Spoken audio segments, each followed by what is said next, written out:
Et bonjour à tous les futurs experts, j'espère que vous allez bien. Je vous retrouve aujourd'hui pour la deuxième partie de la leçon Comment fonctionne la comptabilité.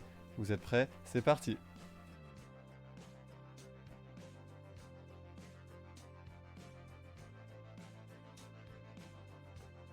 Bonjour, je m'appelle Tanguy et si vous voulez devenir l'expert de demain en comptabilité et en gestion, bienvenue sur cette chaîne. N'oubliez pas de vous abonner et de cliquer sur la petite cloche de notification si vous voulez être au courant de mes prochaines vidéos.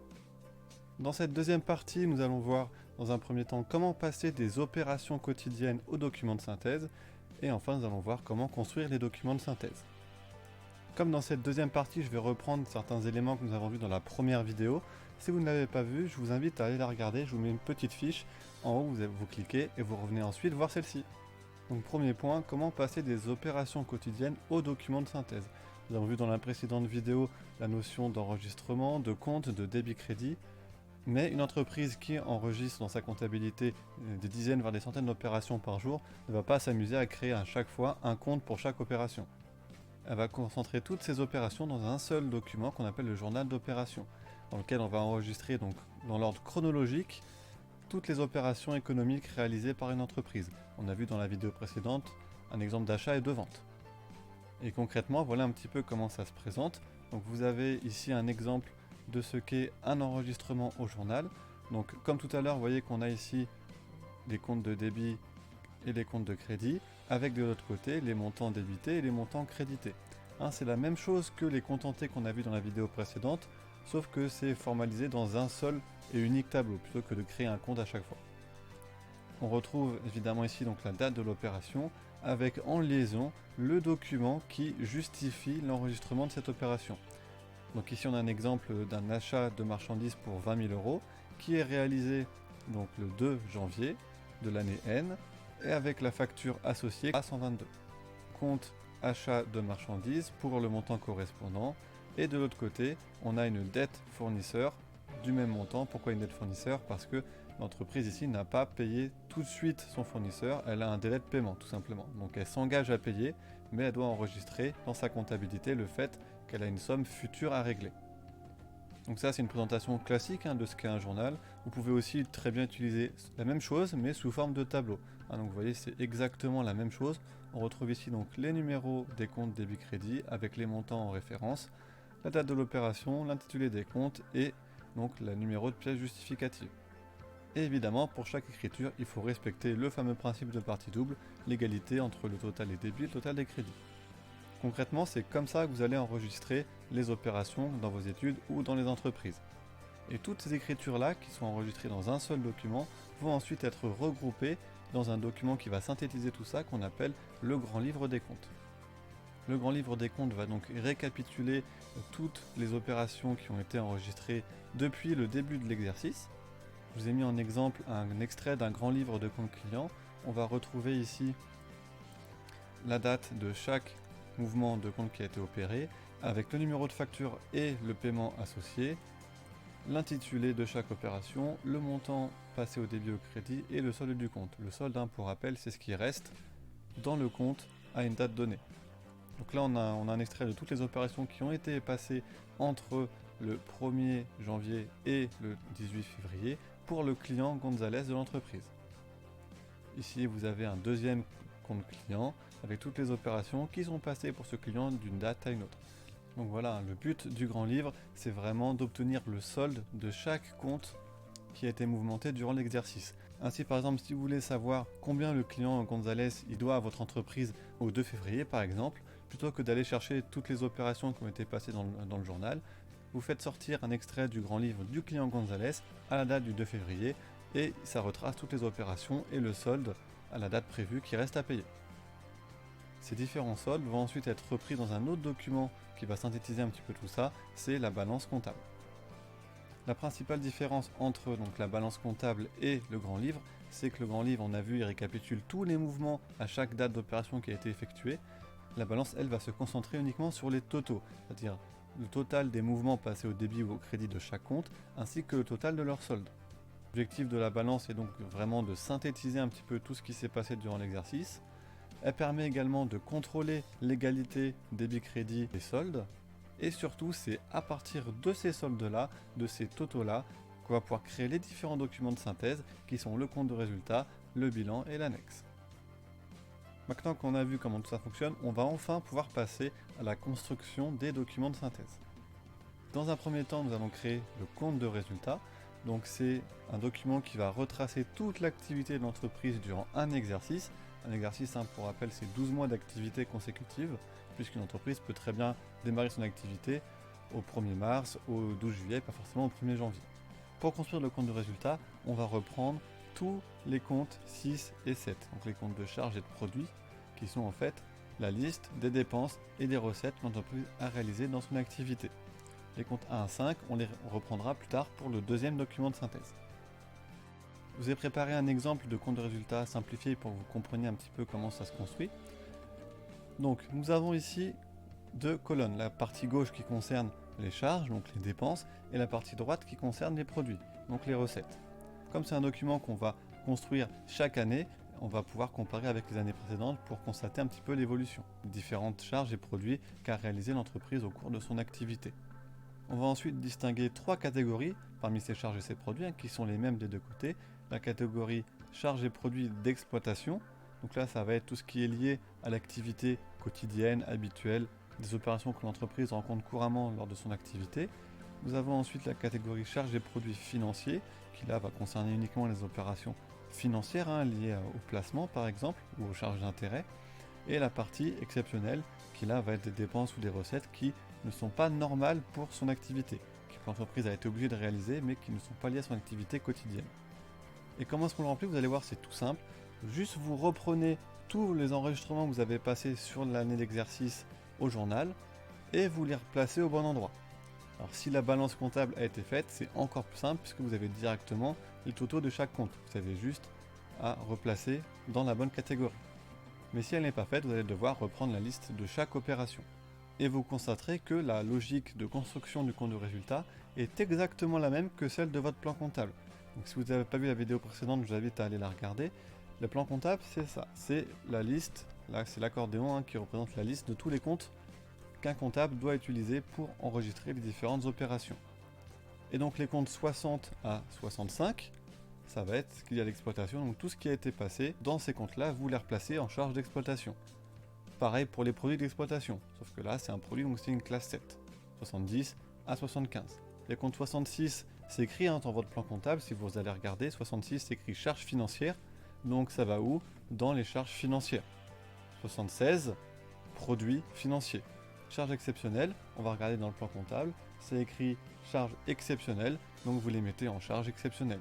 Pareil pour les produits exceptionnels, 77. Donc vous voyez, rien de bien compliqué, vous avez juste à replacer les mouvements des comptes dans la bonne catégorie. Par contre, petite subtilité pour les comptes 68 et 78, qui elles sont des opérations d'amortissement et de dépréciation. On verra ça beaucoup plus tard, là c'est dans des leçons un peu plus avancées. Mais la particularité de ces opérations-là, c'est qu'elles sont liées à quelque chose. Et ce quelque chose, s'il est lié à l'exploitation, le 68 sera enregistré dans l'exploitation. S'il est lié au financier, ce sera dans le financier, etc. Voilà, maintenant que vous avez remis dans la bonne catégorie tous les enregistrements que vous avez passés sur l'année d'exercice, n'allez pas chercher les opérations de l'année d'avant, puisque vous avez déjà fait un compte de résultat. Il reste encore deux éléments à rajouter dans le compte de résultat.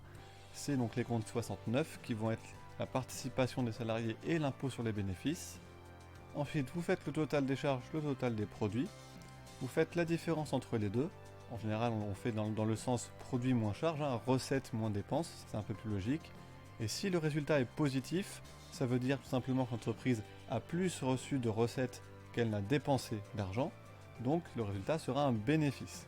Et le bénéfice, vous allez le placer ici à gauche dans la colonne charge, et si jamais c'est l'inverse, le résultat est négatif, ça veut dire que l'entreprise a plus dépensé qu'elle n'a reçu de recettes, donc c'est une perte, vous le reclassez ici, dans le solde débiteur. Et normalement, si vous avez bien fait votre travail, le total général de toute la colonne charge et le total général de toute la colonne produit doivent être identiques, puisqu'il faut respecter toujours le principe de partie double. Et donc faire ce compte de résultat nous permet de déterminer si l'entreprise a réalisé un bénéfice ou une perte par son année d'activité. Donc le compte de résultat permet de déterminer le résultat de l'exercice. Et ce résultat, on va le prendre et on va le placer dans le deuxième document de synthèse qui va nous intéresser, ça va être le bilan comptable. Le bilan comptable, quant à lui, il présente l'état du patrimoine de l'organisation à une date donnée. La grande différence entre les deux, c'est que le compte de résultat, il démarre au début de l'exercice, il s'arrête à la fin de l'exercice, on en redémarre à nouveau. Il permet de mesurer ce qui s'est passé durant l'exercice. Le bilan, lui, il démarre au début de la création de votre entreprise et se termine lorsque celle-ci se termine. Il n'est jamais remis à zéro. Tous les ans, on rajoute ou on enlève ce qui s'est passé durant l'exercice. Il permet donc de savoir à un instant T, à une date précise, ce que l'entreprise possède et ce que l'entreprise doit. Et pour cela, on va prendre les comptes qui restent, qu'on n'a pas utilisés, les comptes de classe 1 à 5. Donc on va voir ensemble comment ça se construit. Donc le bilan est un peu plus compliqué que le compte de résultat. Même logique de construction, vous avez deux colonnes avec des catégories. Donc à gauche, vous avez ce qu'on appelle les actifs, c'est-à-dire ce que l'entreprise possède. Les actifs sont distingués en deux catégories. Ce qu'on appelle les actifs immobilisés, ça va être les biens que l'entreprise va posséder pendant une durée assez longue. Et de l'autre côté, nous avons les actifs circulants, qui là concernent ce que l'entreprise possède, mais qui va être consommé rapidement. Les actifs immobilisés vont concerner les immobilisations, et si vous regardez votre plan comptable, c'est écrit compte d'immobilisation classe 2. Donc on va enregistrer ici, on va remettre tous les mouvements de classe 2 qui ont été passés dans la colonne brute. Ensuite, les stocks qu'on retrouve en actifs circulants, c'est écrit dans votre plan comptable. Stock, c'est la classe 3, donc tous les mouvements que vous avez passés en classe 3 vont se retrouver ici. En classe 4, c'est tous les comptes de tiers, donc clients, fournisseurs. Les clients doivent de l'argent à l'entreprise, donc l'entreprise possède une créance sur les clients. Et la classe 5 qui est liée à la trésorerie, la banque notamment, donc l'argent que l'entreprise possède est enregistré à l'actif. Donc ces éléments sont replacés dans la colonne brute, qui vont ensuite être diminués des fameux amortissements et dépréciations que j'ai évoqués tout à l'heure, ce qui donnera le montant appelé net. Et je vous expliquerai tout ça bien plus tard sur cette chaîne. Et de l'autre côté, nous avons donc les passifs, qui sont dispatchés entre deux catégories. Les capitaux propres, qui vont concerner les comptes de classe 1. Si vous regardez votre plan comptable, c'est écrit compte de capitaux classe 1, donc il n'y a pas de piège. Et je l'ai mis en rouge, surtout ne l'oubliez pas, on retrouve ici le fameux résultat de l'exercice qu'on a calculé dans notre compte de résultat précédent. Et en dessous, vous retrouvez donc les dettes, donc ce que l'entreprise doit, les dettes à plus d'un an, donc les dettes à long terme, et les dettes à court terme, moins d'un an. Les dettes à long terme, ça va être le compte 16, ça va être principalement les emprunts bancaires. Et les dettes à court terme, ça va être donc les comptes de classe 4, mais ce coup-ci de l'autre côté. On avait tout à l'heure les créances que l'entreprise possédait sur ses clients, et bien ici c'est l'inverse, c'est les dettes que l'entreprise doit à ses fournisseurs. C'est pour ça qu'elles sont reclassées en passif. Et les concours bancaires courants, ça va être les dettes que l'entreprise a vis-à-vis de sa banque. Et contrairement aux emprunts bancaires, on va être sur du court terme. C'est pour ça qu'on les a classés en moins d'un an, plus d'un an. Vous faites ensuite donc le total général des deux colonnes, de l'actif et du passif. Et évidemment, si vous avez deviné la logique, vous devez respecter le principe de partie double et avoir des totaux identiques. Et enfin, le dernier document de synthèse qui est l'annexe. Donc l'annexe, ça va simplement être un document qui va permettre de détailler le bilan comptable principalement, puisque dans le bilan, on n'a que les totaux, on n'a que les soldes de la balance comptable.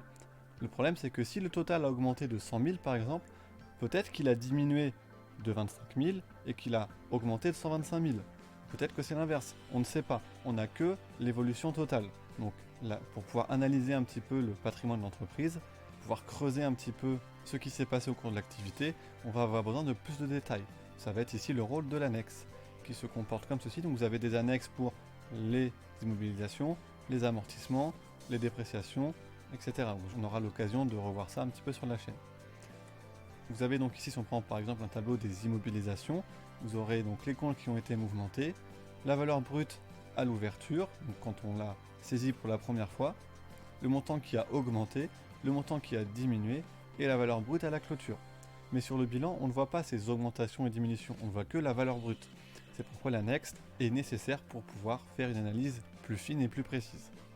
Voilà, on a vu les 3 documents de synthèse, donc ça peut vous paraître complexe pour l'instant, mais vous allez voir qu'à force de pratiquer, c'est très simple, il suffit simplement de reprendre les éléments que vous avez enregistrés et juste de les replacer au bon endroit.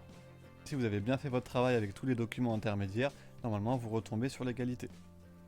Et vous pourrez ainsi procéder à des analyses financières plus poussées que nous verrons par la suite. Voilà, j'espère que j'ai été clair et que vous avez réussi à comprendre un petit peu comment fonctionne la comptabilité aujourd'hui. Si cette vidéo vous a plu, n'hésitez pas à liker et à la partager sur les différents réseaux sociaux. Et s'il vous reste toutefois encore des questions, vous pouvez tout à fait me les poser dans l'espace commentaire, je vous répondrai le plus vite possible. Je mets également à disposition pour vous dans la description une formation gratuite qui s'intitule Comment réussir vos examens à coup sûr, dans laquelle je partage avec vous mon expérience et mes conseils en tant qu'ancien étudiant et en tant que professeur de comptabilité et de gestion. Et n'hésitez pas à regarder mes autres vidéos si vous voulez devenir l'expert de demain. A bientôt.